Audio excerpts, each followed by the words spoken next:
Chuck and I are not in a negotiation of, we're not going for the $5 billion for the wall. We simply are not.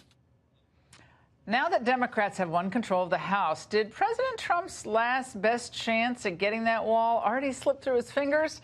Earlier this year, he came out swinging against a bipartisan immigration bill that would have funded the wall and provided a path to citizenship for DACA recipients, calling it a catastrophe and a giant amnesty. The bill failed, and the wall, well, still not built. Joining me now is Stephen Miller, Senior Policy Advisor to President Trump. Stephen, does the president feel like this is like the sand in the hourglass that slipped through that little tiny hole?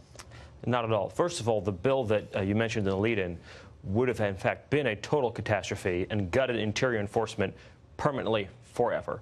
We've already built or have underway over 100 miles of the wall, and this stand that we're taking right now with the entire nation watching, and frankly the whole world watching, is a stand that we think we're going to win. The fact checkers say your border wall claim, the president said a lot of it is already built, was not true. Well, the fact checkers typically are wrong about these things, and they certainly are in this case. So is there like the new wall, like the new, there's super duper new wall? There's beautiful 30-foot rock-solid bollard steel in the ground. You can go down and look at it. But is it up high and it's going up high? 30 feet tall. Well, so unlike the old, well, you have it in El Centro, for example. You have it in the San Diego area and in Calexico and many other areas too. Okay. But that 30-foot barrier. I'm going there. I'm going to go just do a show from the wall. Maybe I'll sit on the wall when I do it. Because you see the old shorter barrier that predated this administration. You see people climbing over it and throwing human beings over it. You need that 30-foot height. But I just want to say, I want to get to the real issue at hand. The Democrats are fighting for illegal aliens. Donald Trump is fighting for American citizens. That's what this whole thing's about. You've covered this better than probably anybody for years. You understand this is about sovereignty. It's about working men and women. It's about safe communities. It's about wages, living conditions, quality of life. This is the battle right now, right before our very eyes. We are going to win because Donald Trump is not backing down. Jeff Flake, outgoing. Well, you'd be surprised to know, Stephen, he disagrees with you. Let's watch. The notion that Democrats have prevented any fix. The last real vote we had on substantial immigration reform was the bipartisan bill that we did in 2013. Every Democrat in the Senate voted for that bill. This notion that this is all the Democrats' fault is just wrong.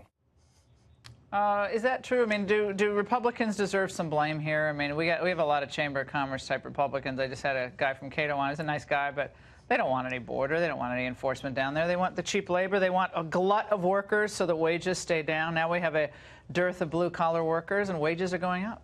Well, look, if you zoom out, right, 30,000-foot view, last few decades of American history, there's no question that both parties in America have contributed to unwise foreign policy, unwise trade policy, and unwise immigration policy. Donald Trump came into office and has turned that all around, getting tough on China on trade, renegotiating NAFTA, cracking down on illegal immigration, dealing with unskilled, low-wage migration, reorienting our foreign policy. All of these issues, Laura, that have affected working people in our country for decades, he's turning them around. But the Democrat Party of today, not the Democratic Party of years past, not the Democratic Party of Bill Clinton in the 90s. The Democratic Party of today. We know that. They're all for it. But how are you going to get the wall built? How are you guys going to get? He campaigned on the wall. Mexico's going to pay for it. Mexico's not going to pay for it, unless you're going to tell me something tonight that I don't know. But just the savings from trade alone will fund it. But I'm actually glad you're bringing up the funding issue, because just the cost of heroin, in our country a year is $230 billion. Just the cost of public benefits for illegal immigrants every year is over $100 billion. We did it last night, $18 billion just for the health care a year for illegal immigrants. That's the pay for most of the wall right there. This is what Chuck Schumer said about the NAFTA payment. Let's watch. The president repeatedly promised that Mexico would pay for his unnecessary and ineffective border wall. Well, Mr. President, if you say Mexico is going to pay for the wall through NAFTA, which it certainly won't, then I guess we don't have to. So? First of all, Chuck Schumer was for the wall when he voted for the Secure Fence Act in 2006, and now that his Democrat Party has become the party of open borders and Donald Trump is president, he's against it. Secondly, if Chuck Schumer wants to pass legislation saying that we can spend all of our trade savings on border security, that'd be great. In the meantime, the savings from the trade deal will offset the cost of the wall. And more importantly than all of that, the wall is going to save American lives, it's going to save American jobs, and it's going to save, in the long term, hundreds of billions of dollars. Yeah, you need the asylum reform. I mean, you've written about this in the past. I've certainly written about it. Without that reform, for people who cross the border with a child or someone who they say is a child, it's not a child, then they're still being released, are they not? They're still being released. You can't detain and house everybody because there are too many people. So they are effectively being released by the Trump administration now because we don't have reforms in place. How do we do that with the Democrat House? This is going to be one of the defining issues of the next 2 years heading into 2020. And the Democratic Party follows the path of open borders, then the Democratic Party is going to engage in self-immolation. Donald Trump is fighting for working people, and he's fighting to restore the borders around this country that are the essential ingredient for national sovereignty and national success in a way that nobody has who's held that office, not only in my lifetime, but frankly, in the history of this country. Do you feel like you can go out in public in restaurants in Washington? Do you? I have no concerns. You don't. So you eat. You're fine. You're not. Was that Broadway show going on outside your house yesterday? There was some. Do we have a video of it? Raymond said it was. Who was it looking like, Raymond? It was some kind.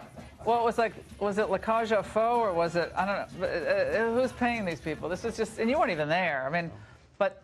See, but you don't have walls, do you, outside your house, really? I mean, there's no... Well, those are the tech people that have walls outside. Ironically, they'd have a better chance of getting jobs if we could implement some of our immigration reforms that we've been talking about. Very, very, very fun. Okay, what's going on with the Chief of Staff search? Everybody's saying it's a nightmare. I mean, I've heard this endlessly.